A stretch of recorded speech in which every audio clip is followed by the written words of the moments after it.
obviously just gutted. The guys put in a huge amount of work to get this opportunity to come here and play in another World Cup final, and to pretty much do all you could and still not perhaps get across the line with some small margins. And I think throughout this whole campaign, in a lot of my press conferences, I've spoken about uncontrollables, and there was a couple today that were, pretty hard to swallow. But once again, take nothing away from England's campaign, not just this match, but throughout, all the cricket that they've played. They're deserved winners. I think if either side walking away with the title today probably feels fortunate, having it sort of go down to obviously a tie after regular time, and then I think another one, wasn't it, after 6 more balls. So yeah, one of those things, eh? When you put 241 on, yep. What was your target? You've been pretty good at predicting what pitch's score should be. Yeah, we sort of wanted 250, 260. We knew that it wasn't easy, and we were expecting it to dry a little bit more, and it did do that. And I think we saw in the first sort of 10 overs the movement that we were able to get, and we were able to pick up those early wickets. And I think that was due to the pitch and the bowlers putting the ball in great areas, which they've done all tournament. It's very difficult to, I suppose, look at one or two areas when the margin is so small and you could look at anything. But yeah, I think the thing you walk away with is the amount of heart and the amount of fight that the guys have shown throughout this whole campaign, but probably none more than the match that we've just witnessed. And both sides showed that today, and it did come down to I don't know how they won it. What was it? Boundaries or something? But it was someone had to walk away with the title, and we're gutted that it's not us. But England had a very good campaign, and they deserve the victory. I know it's fresh, but a boundary countback, as you kind of just alluded to there, is that a fair way of deciding a World Cup final? Could you think of a better way, perhaps? I suppose you never thought you'd have to ask that question, and I never thought I'd have to answer it. Look, while the emotions are raw, it is pretty hard to swallow when two teams have worked really, really hard to get to this moment in time, and when sort of two attempts to separate them with a winner and a loser still didn't perhaps sort of shine with one side coming through. It just is what it is, really. The rules are there at the start. No one probably thought that we'd have to sort of result to some of that stuff, but yeah, very tough to swallow. Obviously a great game of cricket, and I think all you guys probably enjoyed it, as to everyone else. I think they're still here, they want more, but we're looking forward to putting our feet up now and having a bit of a chat and a reflection about our campaign. Kane, before the start of the match, did you guys actually plan for a super over strategy before the start of the match? Because you could have probably come out, Martin Guptill wasn't in the greatest of forms in the tournament. So what was the strategy before the match? Did you guys actually plan for a super over? But he's such a fast runner, and that's all he had to do. And he just was short by a little bit. So unfortunately, it didn't happen. We didn't really do a lot of super over practice, but at the same time it's cricket, and guys do work on hitting the ball out of the park, and that's all that was required. And we tied that too, didn't we? So it was one of those days.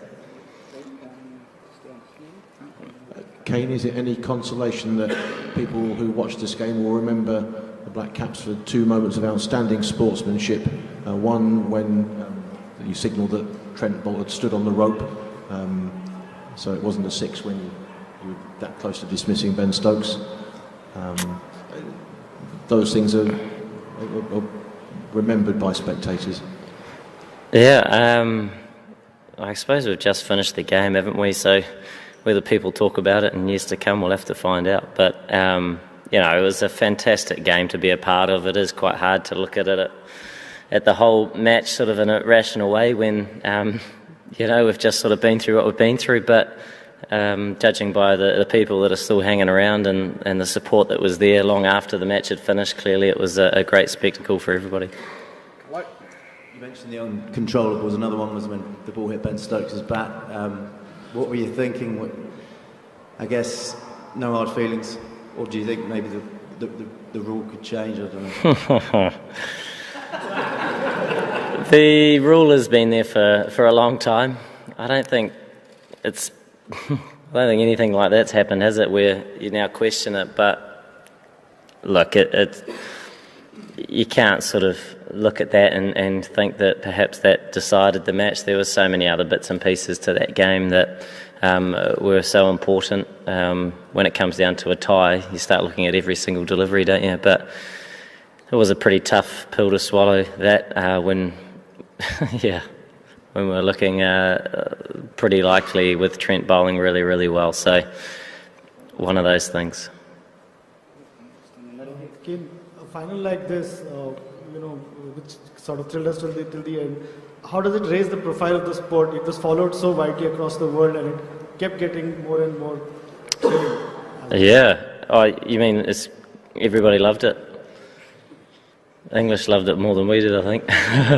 But it was a brilliant game of cricket. Always a little bit better when you're on the right side of the result. But hopefully, as a side, and I think the English side would feel the same, that you do play this game to help grow the game, and hopefully the sport sort of grows in your country and people start enjoying or perhaps attracting new viewers, and that's always a really important part to what you do. And hopefully that achieves something like that today. But it's sort of pretty hard to consider those things right at this point in time when you're still reeling a little bit from some small margins. But naturally, a great game of cricket, and I think everybody watched. I think really appreciated it. Just down the back. Usually if you lose the World Cup final, there would be some sorrow and also disappointment and probably anger at something that you've done, like the 4 years back. In this scenario, what you could be sad about, what you could be angry about, it was just, how do you react? What do you take away from this sort of an ending? You just be happy, apart from just laughing at it. What else can you do? Laugh or cry, it's your choice, isn't it? There's not anger. There's a lot of disappointment, I suppose. The guys are really feeling it, and I think it's probably more down to some of the uncontrollables that go on, where they put in such a huge amount of effort. And we know in this game it can be fickle in its nature, and there are parts that, as hard as you try, sometimes those cards don't fall your way. And today it ebbed and flowed, but the guys stuck with it beautifully well, and they showed that heart and that fight that we've shown throughout this whole campaign to get us into winning positions, and we saw that again today. And I think we sort of, after perhaps 85-90% of that second innings, we had our noses in front, and no doubt a lot of thoughts are going, well, certainly through my mind, but obviously through all the other players as well, where could have been this, could have been that, but it is what it is. In same number of runs in the innings and same number of runs in the overs. So do you say that it is the rule that beat you, or what do you conclude that way? The rules are there, I guess, aren't they? And certainly something you don't consider going into the match, that maybe if we could hit an extra boundary and then tie 2 attempts at winning it, then we'll get across the line, and they didn't think that either. I don't even know what the boundary count was, but obviously we were slightly behind. Very, very tough to... there you go. Kane, I know we're harping back to different moments, but the first ball of England's innings, obviously you get Jason Roy on the pads, and do you understand, looking at that review, how it wasn't overturned and given out, firstly, and secondly, do you think that makes a difference? Obviously, if you knock over a wicket first ball, probably does. I think once again, it's similar stuff when you come down to a tie at the end of 50 overs each. You have small margins like that. You have other sort of human decisions that can go one way or another, and that is just part and parcel of the sport. Guys moved on from that and a number of other parts in that match that would have been nice if they snuck our way, but you do get moments go your way as well at different stages, and you do move on, and you don't let it distract you. And I think that's probably the more positive part to that scenario in particular, and a number of other parts to it as well, where obviously we speak about the last few overs, and but the guys moved on from that, applied themselves well in the 6-ball game, but yeah, obviously not quite enough. Last few, David. Kane, I'm sure most of the England are just going to bed now after being up all night. How much have you been aware of the impact that the team have had back home, and what sort of legacy do you sort of hope that this World Cup run will have for cricket in New Zealand? Yeah, I have heard that a lot of people are enjoying it. I haven't had a huge amount of contact or from back home, and I suppose being in another country and every game's very much felt like an away match. Obviously, being a slightly smaller country than a few others, but it's great, isn't it, when sport can have an impact on a country, and I think the way you play it, and obviously getting into different stages of a tournament, and it attracts a little bit of attention, and we can only hope that the people back home enjoyed what we were able to achieve, and hopefully the way that we played the game, and I just hope that there was that enjoyment, and perhaps a few kids might start playing a little bit of cricket and all these sorts of things. So we'll have to wait and see when we head back, and hopefully there's a bit of interest there. Last couple. Kane, it was obviously a day that was hard to take, but it was a day that you also named player of the tournament from both a batting and a captaincy perspective. How much pride can you take of that, and how pleased are you with your own individual performances on both facets throughout the tournament? An individual performance is only a contribution to something greater than yourself, and that's the team, and so the idea is that you're helping your team get across the line, and the only thing that you can perhaps think of at this point in time is what more I could have done, or you make next year, and when the margin is so small. And I think all the guys within our side should take a lot of pride in what they've been able to achieve throughout this whole campaign, and individual accolades are very much secondary to the efforts that everybody within the whole squad, support staff as well, we're all putting into the bucket, and I think that was huge in us getting the opportunity of being here in a final and playing some really, really competitive cricket in this final as well. So that is always the focus. Kane, hi. You've used a few different phrases, the uncontrollables and thin margins. Dogs as well. Sorry? Dogs, I've used dogs. Stop by this particular one.